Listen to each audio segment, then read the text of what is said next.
Titip tanya, siapa Kang Gruhin dan Kang Mustafa yang sering disebut-sebut oleh Gus Baha? Dalam setiap dakwah jika mencontohkan A atau B kan selalu pakai nama Ruhin dan Mustafa. Siapa itu Gus? Itu orang beneran atau bagaimana caranya bisa ketemu Rasulullah walau hanya sebatas mimpi? Ya, kalau kita menjadi fans yang ngefans banget sama idola atau menjadi fans seperti K-pop yang sangat fanatik, itu sebetulnya tidak apa-apa atau sebaiknya jangan kalau kita mengidolakan sesuatu sampai fanatik luar biasa.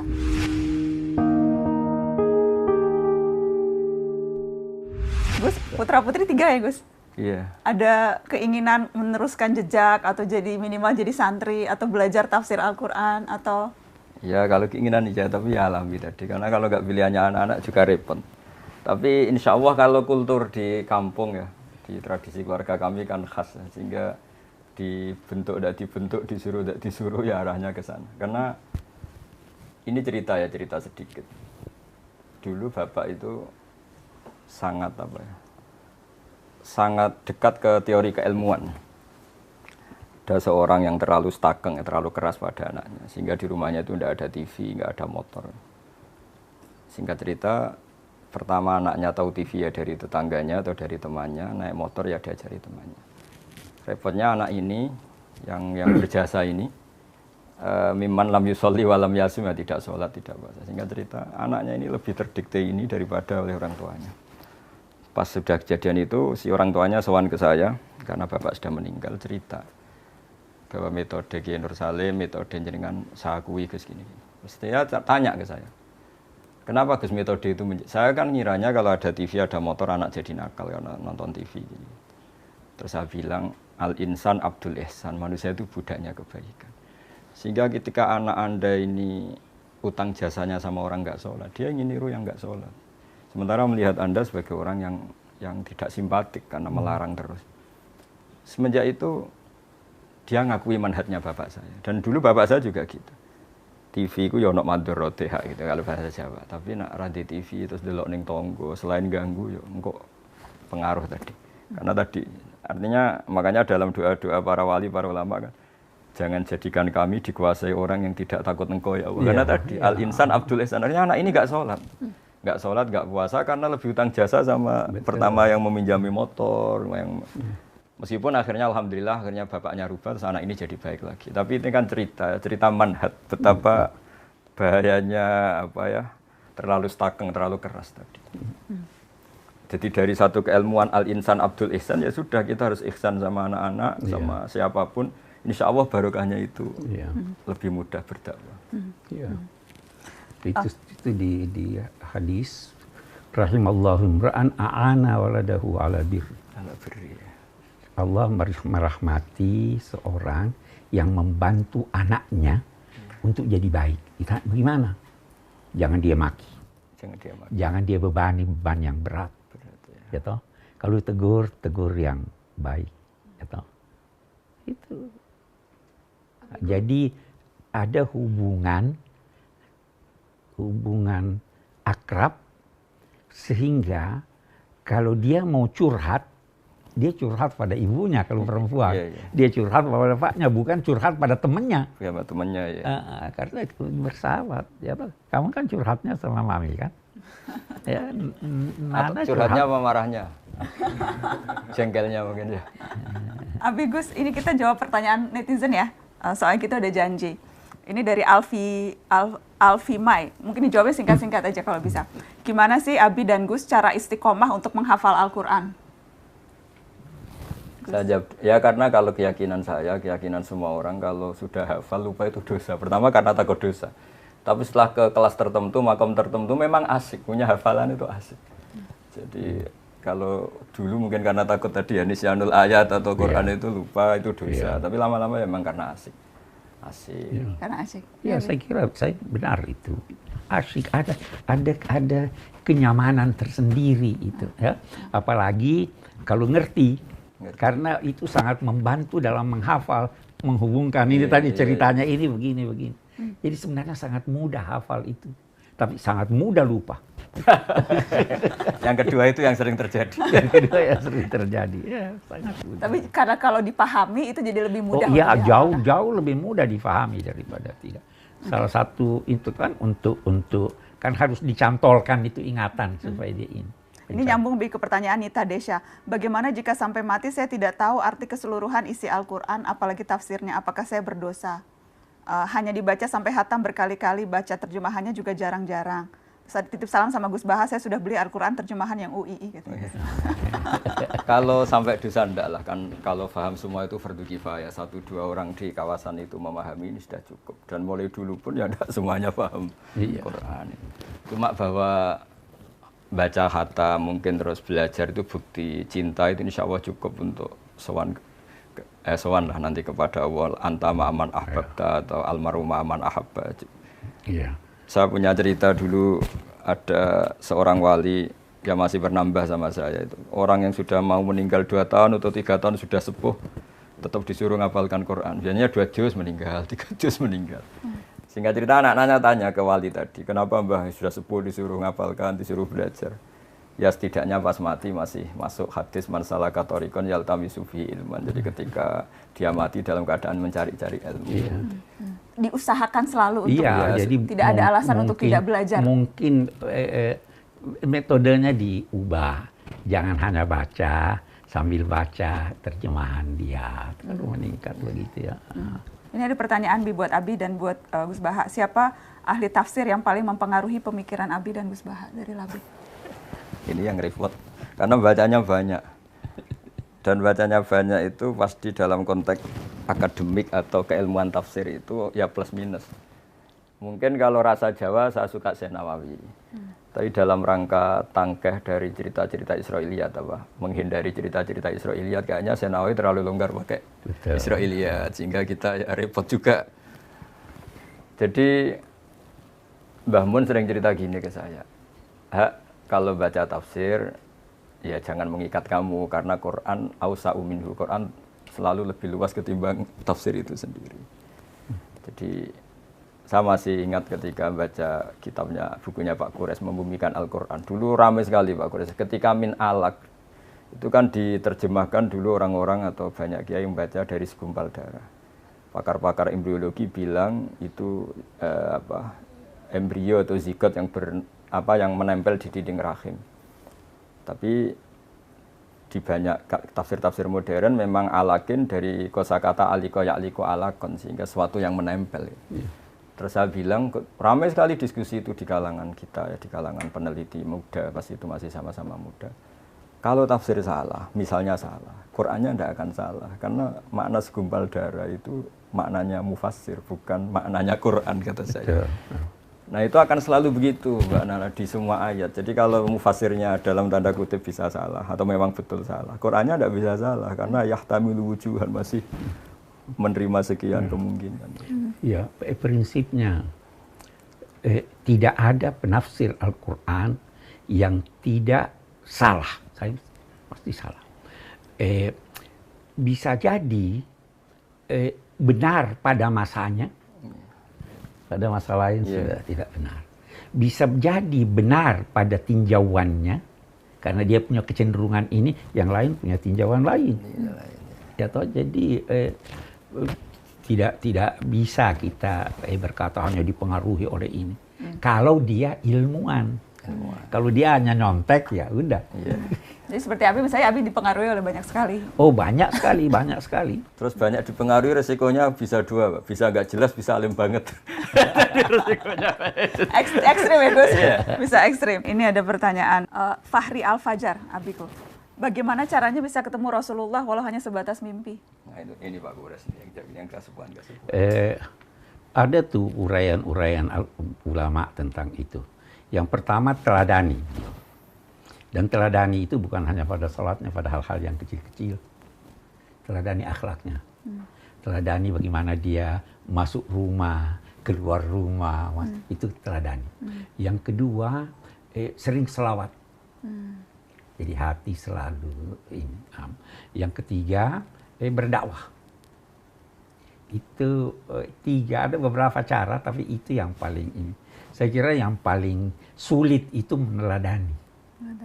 Bagaimana kita meneladani akhlaknya, bagaimana ya banyak sekali. Sehingga hati terpaut dengan beliau Dan dari segi ilmu jiwa juga kan ada itu. Kalau terpaut hati bisa mimpi.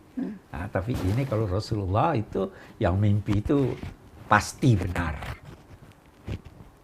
Maksudnya, Mimpi yang pasti benar itu kalau mimpi Rasul. Begitu loh Gus Wah, ya. Walaupun Walaupun fil manam faqad ra'ani haqqan. Fa inna syaitan la dan kita kalau mimpi kita tahu itu bertemu Rasulullah, kita tahu ya. Walaupun kita tidak pernah melihat, kita tidak tahu wujudnya, tapi ketika kita mimpi itu pasti. Rasul, ya. Dan yang mimpi itu bisa bermacam-macam. Mungkin waktu dia lihat, oh ini kok muda, ini kok tua, dan itu nanti ada tafsirnya lagi. Apanya? Okay. Mimpi Rasul tidak mungkin salah. Mimpi Tuhan pasti salah. Karena laisa kamitslihi syai'un. Iya. Oke. Ini pertanyaannya ringan. Gus, bolehkah mensalawati seseorang supaya bisa berjodoh? Ya kalau harapan terus kepada Allah ya bagus lah. Terus yang dipakai sholawat ya. Wah ini ada 4-nya. Gimana nih? Kalau yang nggak bagus itu kan memaksakan kehendak ya. Kalau harapan kan ya bagus. Oh, iya. Jadi nggak apa-apa bersalawat supaya dapat jodoh? Ya kan Ini langsung nyatet lagi. Di antaranya sarana ya, sarana qadul hawaid supaya hajat kita kesampaian kan memperbanyak sholawat. Apalagi calon itu yang kita idam-idamkan karena kesalehannya, karena kebaikannya kan nggak masalah. Yang penting banyak bersalawat. Oke. Dari Hanum, Assalamualaikum Mbak Nana, tolong tanyakan Gus Baha, kapan mau punya akun Instagram? Masuk kalah sama Abi Quraisy. Abi juga akun Instagramnya. Kadang saya sih yang suka update akun Instagram Abi. Tapi Abi baca ya, Abi baca, Abi ngikutin. Dulu Abi Twitteran, sekarang udah nggak sempet. Tapi Abi tetap up to date. Ya jawabannya kapan-kapan atau memang nggak ingin. Karena tadi saya kan sibuk di rumah itu kan banyak yang ngaji tahfidz itu. Jadi membayangkan santri seneng ikut seneng, kalau kesulitan ngaji ikut.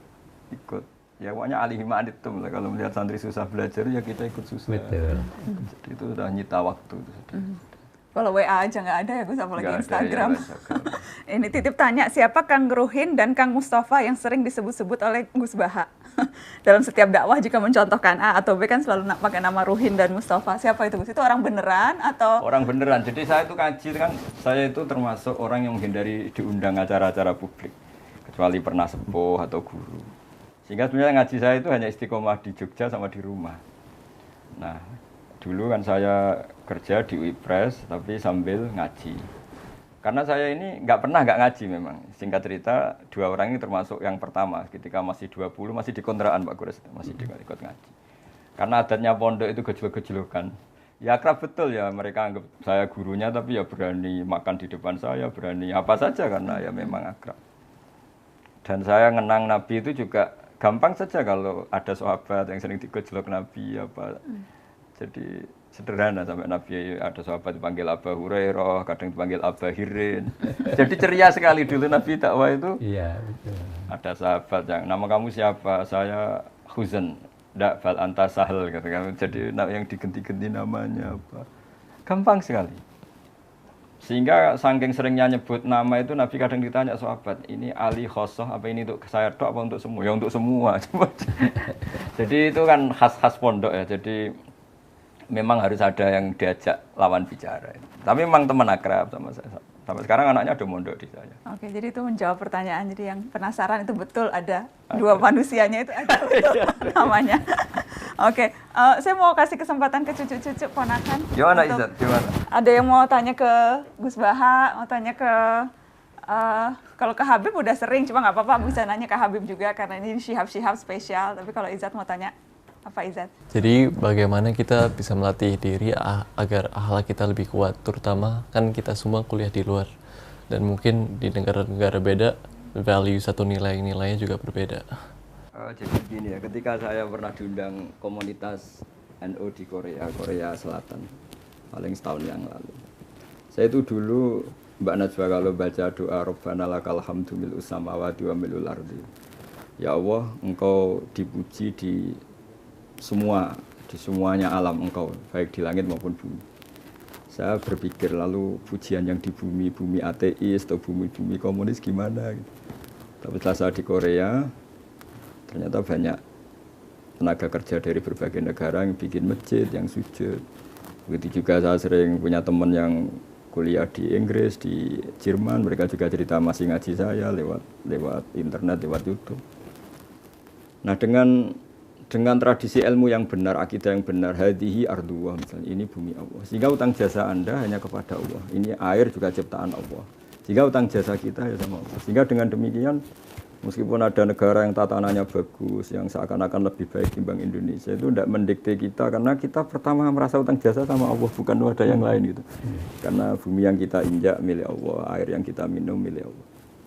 Nah, bahwa orang melupakan Allah karena tadi berpikirnya sudah sangat melenceng ya, dikira itu negara baik, tertib, kemudian jasanya manusia itu. Oke, kita ngakui, tapi nomor satu tetap jasanya Allah Ta'ala. Sehingga saya kadang baca Quran, Pak Quras, ini tahadus bin iman. Kadang nggak kuat tak teruskan ketika Allah ngendikan misalnya, nahnu khalaqnakum falaula tusaddiqun. Mbok Yahoo sang bikin langit bumi, bikin air itu yang menciptakan Mbok Yahoo, kamu ngakui itu saya gitu. Karena sudah banyak yang nggak ngakui, akhirnya hubungannya sama makhluk bukan sama Allah. Ya kira-kira gitu. Supaya tetap. Iya. Coba Pak Quras mungkin mau nambahkan. Udah cukup. Jangan banyak-banyak. Ya, Rifati ada bertanya. Kak Fatih? Jadi tadi ada diskusi tentang mengikuti hati atau keperluan rasa di dalam dan juga akal. Tapi pertanyaanku mungkin untuk Gus Baha dan Habib lebih mendalami hal itu. Sekarang banyak orang membenarkan hal dengan mengatakan, oh saya hanya mengikuti hati saya. Dan mungkin hal-hal itu mungkin bisa aja kurang baik atau mungkin tidak, ya mungkin saja hal itu tidak benar atau bisa menyakiti orang lain. Jadi pertanyaanku adalah, apakah hati itu selalu benar, dan jika tidak, bagaimana kita bisa mengasahkan hati kita agar mungkin lebih sering benar? Oh, ya. Ini tadi yang membicarakan hati tadi, tidak hati kamu dengan ilmu, ilmu dengan rasa. Iya, jadi begini. Ada yang dinamai hati nurani, ya kan? Tapi hati nurani itu tidak selalu benar. Karena hati nurani itu dibentuk oleh lingkungan, oleh budaya, oleh pengetahuan. Kalau ini keliru, bisikan hatinya keliru. Kira itu orang-orang itu ada diberikan oleh Syekh Abdul Halim Mahmud, ada bukunya menyangkut itu. Dia bilang, kamu kira itu filosof Yunani yang melecehkan perempuan, kira-kira hati nuraninya tidak ada. Itu kaum kapitalis. Apa hati nuraninya lebih rendah daripada orang komunis? Semua punya hati nurani, tapi hati dibentuk oleh ini. Hati nurani kalau mau benar harus dibentuk berdasarkan cahaya ilahi. Ya tahu? Itu yang membentuk nurani. Kalau sudah terbentuk itu yang Nabi. Jadi yang sudah terbentuk itu yang Nabi katakan apa itu? Istafti qalbak. Jadi kalau sumbernya, isinya salah, ya ininya salah. Tapi ikuti Al-Quran. Bagaimana itu Al-Quran? Allahu nurus samawati wal ardh. Dia yang memberi cahaya. Akal diberinya, hati diberinya, ilham diberinya. Ini kumpulan, itu hati nuraninya pasti benar. Tapi kalau sumbernya, ya, jadi banyak orang berkata hati nurani. Enggak, hati nurani bisa salah. Tergantung dari mana sumbernya hati nurani. Dari mana sumbernya? Dan segala sumber Al-Quran. Segala sumber Al-Quran. Ya kan? Oke. Jadi mengasah hati untuk Di benar situ dengan pentingnya belajar orang Al-Quran. ngaji. Betul, ngaji lagi. Iya kan, ngaji lagi, Quran lagi. Ya, Seperti contoh gini, ada orang ibunya meninggal terus cerita ke saya, Gus ini susah karena harta banyak saya habis untuk menghormati ibu, atau akhirnya meninggal juga. Setelah saya beri pencerahan, kamu harus bangga, uang kamu habis untuk kebaikan ngerawat ibu. Kayak apa kalau habis untuk membiayai hal-hal yang buruk? Akhirnya bisa syukur. Jadi ilmu lagi. Sama seperti kita misalnya demi hal yang nggak benar mau dibiayai 2 juta, kata kamu penting. Tapi secara syariat ada ibu kita, ada keluarga kita yang lebih mendesak. Sehingga kalau ngaji terus ngerti bahwa yang kita inginkan ini nafsu apa hati. Jadi yang kita katakan hati jangan-jangan nafsu. Jadi itu makanya ada ayat intattaqu hayaj'al lakum furqanan. Sudah kamu takwa secara benar, pasti hati kamu tahu pembeda yang hak dan yang batil. Nah itu yang dimaksud Nabi istaftiqul qalb itu yang sudah kelas itu, yang sudah kelas-kelas itu. Tapi kalau yang latar belakangnya macam-macam terus tanpa punya nurani ya tadi ya sebetulnya nafsu pasti. Ini nyambung ke pertanyaan sebelum ke Nishrin ya, ini nyambung ke pertanyaan Yuni. Mbak Nana pengen tanya sama Gus Baha dan Abi, bagaimana cara menghadirkan Allah di hati kita sedangkan Allah itu tak terbayang? Nyambung ke yang tadi, Gus. Jadi kalau di surat Waqiah itu orang dilatih tadi, Mbak Najwa ya. Nahnu khalaqnakum falaula tusaddiqun. Hubungan terdekat kamu itu dengan saya, kata Allah, karena saya menciptakan kamu. Seperti dalam kehidupan nyata saja hubungan dekat jenengan sama ibu sama bapak, karena manusia yang menjadikan sebab wujud Anda. Lah Allah memaklumatkan dirinya juga gitu. Saya ini yang menciptakan kamu, harusnya kamu terdekat sama saya. Ketika kamu minum, apa kalian menciptakan air? Antum anzaltumuhu minal musni, apa kamu yang menciptakan awan yang menjadi air? Ketika kita bercocok tanam, kata Allah, apa kamu yang menghidupkan tanaman itu? Semuanya saya. Nah, dengan merasa tergantung itu kepada Allah ketika kita masih janin ya, dikelola Allah sedemikian rupa di rahim ibu. Kita tidak tahu cara menyediakan Allah oksigen, kita tidak tahu cara Allah mengatur kesediaan air, padahal dunia sudah seperti ini. Dengan seperti itu kan sering tergantung sama Allah. Makanya di tafsir itu inti dari tasawuf itu antumul fuqara ila Allah, semua harus merasa butuh sama Allah. Ya, mungkin Pak Graf bisa menambahkan itu. Ya, kami tambahkan ya. Bisakah Tuhan dilihat? Tidak bisa ya? Sebenarnya bisa. Melalui alam raya. Jadi ada itu istilah tajalli. Tuhan menampakkan dirinya sesuai kemampuan kita melihat. Kita tidak bisa lihat Tuhan. Mata kita terlalu lihat matahari aja tidak bisa lama-lama, ya kan? Maka Tuhan ingin memperkenalkan dirinya. Dia ciptakan alam raya itu tadi yang dibilang khalaqtul khalqa liya'rifuni. Apa? Lihat. Kenapa ada ini? Kenapa ada itu? Tidak mungkin itu ada kalau tidak ada yang mengadakan. Maka lahir, oh ini dia hebat ini. Kok bisa begini, bisa begini, bisa begini. Jadi karena itu dalam konteks mengingat ada yang dinamai jangkar. Jangkar emosi, jangkar ingatan. Itu lihat itu foto yang di atas. Lihat itu terus ingat ayah. Iya. Betul. Jangkar untuk kita ingat. Kenapa kita pasang ayat-ayat Quran di rumah? Itu jangkar. Ya toh? Nah, ini orang tidak mau pakai jangkarnya. Jadi dia lupa. Tapi jadikan semuanya jangkar. Semua bisa jadi jangkar. Dengar guntur, ingat Tuhan, ada doanya kan? Subhanallah di yusabbihu ra'du bihamdih. Ya, jadi itu yang diajarkan supaya selalu ingat, oh ini begini. Jadi tidak pernah lupa. Oke. Nishrin? Oke, sebenarnya ini sekalian curhat juga ya. Boleh, nggak apa-apa curhat. Sebenarnya yang aku alamin, baik teman-teman aku juga kayak nggak ngerasa atau nggak tahu makna di balik ritual-ritual tersebut. Nah, gimana kita, mungkin bisa cerita pengalaman sendiri, gimana kita bisa bergerak dari pelajaran-pelajaran agama Islam atau pengertian-pengertian agama Islam yang sebatas ritual doang pada diskusi-diskusi yang lebih dalam, yang lebih spiritual dan bermakna. Jawabannya proses. Ya semuanya itu proses. Dulu saya juga sering ditanya anak-anak SMA, ketika di Jogja sering ditanya anak-anak kuliah, gimana Gus kalau sholat supaya ingat Allah? Terus, padahal saya tidak paham lafaz-lafaz itu, kalimat-kalimat itu maknanya apa.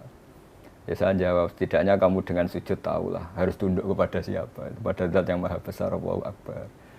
Jadi kalau kaidah di kitab usul fikih, ma la yudraku kulluh, la yudraku kulluh. Kalau tidak bisa semua secara total, ya sebagian-sebagiannya kita tahulah.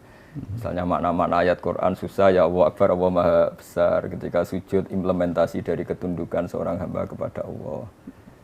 Terus ada yang sedang punya banyak masalah, sebesar-besar masalah kita masih besar ampunan Allah, rahmat Allah. Kalau kita sudah berusaha mencari calon istri tapi belum berhasil, dapat putus, apakah tandanya kita harus pasrah, Gus? Harusnya mulai usaha juga sudah sambil pasrah. Dari awal harus sudah pasrah. Iya. Ini mesakno, Gus, ini belum dapat putus. Coba tolong ditengahkan. Kalau saya dukun sih terus tak kasih haji-haji, berhubung saya ada dukun ya. Nasihatnya ya sabar aja sambil berusaha. Oh, itu terus berusaha. Saya mau jawab singkat. Kalau Anda mau pasangan laki-laki bagi perempuan, perempuan bagi laki-laki yang sempurna, kawinnya di sorga. Di dunia ini tidak ada yang tidak berkekurangan. Jadi itu pilihlah. Ada pilihan, pilihlah yang agamanya baik. Okay. Setelah itu nanti pilih yang lainnya kan. Fasfar bizatidin, tariwat yadak. Oke, jadi jangan mencari yang sempurna. Jangan mencari yang Tetap sempurna. usaha. Tidak mungkin dapat yang sempurna. Semua ada kekurangannya. Yang sempurna lamunan saja. Iya. Lamunan saja. Di lamunan. Nisrin, jangan cari yang sempurna. Ini nggak apa-apa ya para jomblo, kita jawab ya supaya tenang hatinya. Dari Musbir, bagaimana cara ta'aruf yang benar menurut syariat agama, Gus? Ya yang nggak ada pelanggaran syariat jawabannya. Simpel, jangan melanggar syariat. Itu cara ta'aruf yang benar. Tapi dekat, berkenalan, mencari tahu itu masih oke kan, Gus? Ya pokoknya kalau masih dalam proses yang baik dan untuk hal yang baik itu kan masih ditoleransi oleh syariat. Iya. Terus tidak Ya huluwah. kunjungi rumahnya, kenalan sama orang tuanya. Kan pantangannya tuh huluwah Pak Guru ya. Iya. Jadi sama-sama keluarga. Jangan beli kucing dalam karung. Harus kenal. Harus kenal. Nabi suruh kenal. Dulu merasa cukup dengan melihat. Sekarang tidak. Harus dengar suaranya gimana. Ya kan? Ya, oke. Oke, jadi tetap harus kenal gitu ya. Oke, ini ada lagi kita kumpulkan nih yang jomblo-jomblo biar sekalian. Mana nih satu lagi tadi sebentar. Oh enggak, ini bukan soal jomblo tapi ini juga netizen secara umum. Dari Lestari mau bertanya dong, Mbak Nana, mohon pendapatnya kalau kita menjadi fans yang ngefans banget sama idola atau menjadi fans seperti K-pop yang sangat fanatik, itu sebetulnya tidak apa-apa atau sebaiknya jangan kalau kita mengidolakan sesuatu sampai fanatik luar biasa? Ya lah, pasti jawabannya jangan. Kalau apa-apa berlebihan pasti tidak baik. Karena nanti resikonya gampang kecewa. Oke, jadi segala sesuatu yang berlebihan itu tidak baik, termasuk berlebihan, ngefans berlebihan itu juga tidak baik. Iya, itu dari dulu begitu. Ada orang-orang yang terlalu ngefans pada Nabi, sampai pada Nabi. Begitu ada berita Nabi meninggal, dia murtad. Iya, karena berlebihan. Karena berlebihan. Jangan menilai sesuatu karena ada unsur materi. Jangan menilai sesuatu karena orangnya. Nilailah sesuatu itu berkat substansi yang ada padanya. Iya kan? Oh itu dia yang bilang begini, ulama ini, profesor ini. Belum tentu benar. Ya toh, jadi. Banyak juga kan calon jemaah haji yang sudah menabung bertahun-tahun, sudah betul-betul rindu ingin datang, kemudian tiba-tiba karena situasi, rencana berubah, sulit untuk mengikhlaskan, itu sulit buat atau rela tidak pergi padahal sudah dibayang-bayangkan dan sebagainya. Bagaimana mengobati kekecewaan mereka yang tidak bisa ke tanah suci tahun ini?